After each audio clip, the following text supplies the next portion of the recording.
Let's take a quick look at today's business headlines, and for help with that, we're going to bring in business and markets analyst and Newsmax contributor Seth Denson.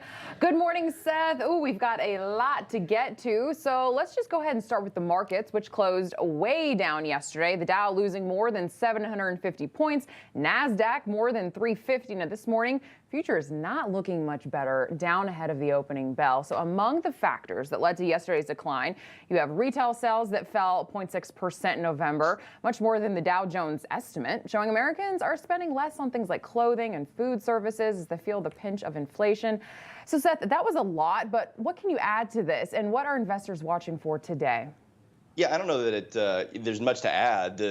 Just break it down simply. Your money is not going as far as it once did. Therefore, stocks that are based in non-essential items, things like clothing and retail goods, are going to not perform as well because your money's going to energy and food and rent. That basic economics, right? So I think that's the big key here, is just recognizing with American spenders not able to spend as much on non-essential things, likely those stocks will fall. Well, as our very own Rob Finnerty has been reminding us, we are just 9 days away from Christmas, but holiday spending, it's reportedly picked up as we get closer and closer to the holiday. However, Seth, are Americans counting their pennies a bit more this year than in past years, or could retailers actually redeem themselves this month?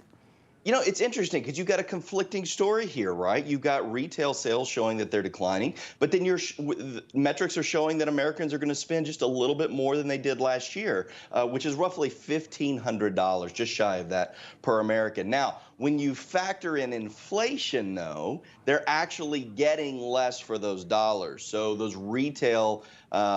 the retail providers are not going to be able to make as much. And I think that's where the conflict is. But no, Americans are spending the same amount. Now, how much are they getting? Probably a little less for it.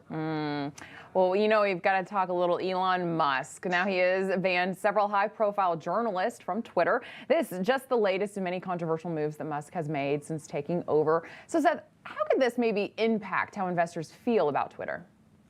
Well, the good news is, as far as investors go, is they don't need to feel much anything anymore because Elon owns it and he's taking it private. Now, interestingly enough, he's banning these journalists in large part because they were sharing where he was. And that's a no-no. You know, Elon Musk is a loved and hated guy and probably doesn't want the world to know where he is at all times. And apparently these journalists shared his exact coordinates of location. Now, how they knew that, who knows, but they did.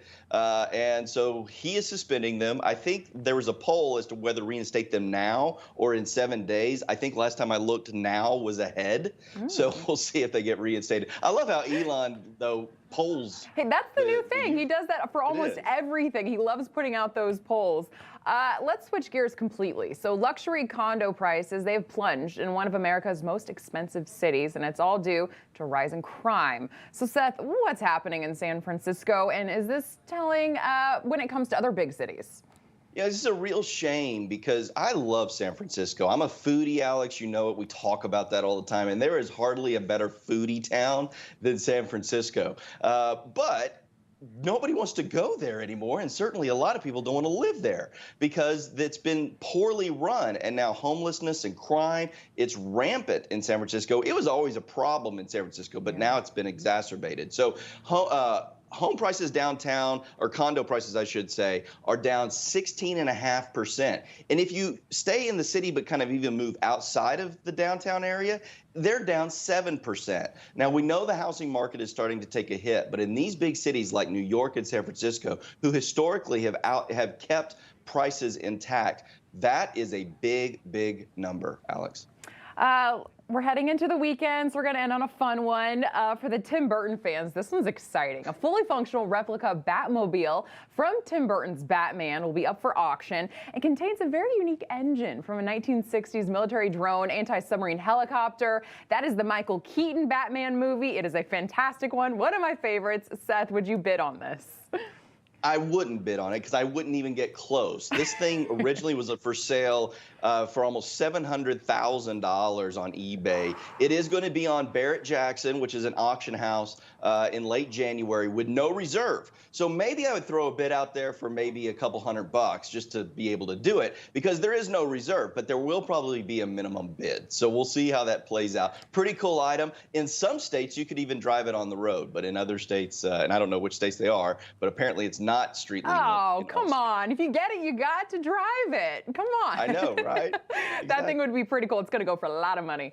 Seth Denson, if I don't see you again, have a very Merry Christmas to you and your Merry family. Christmas to you, my Thank friend. you so much.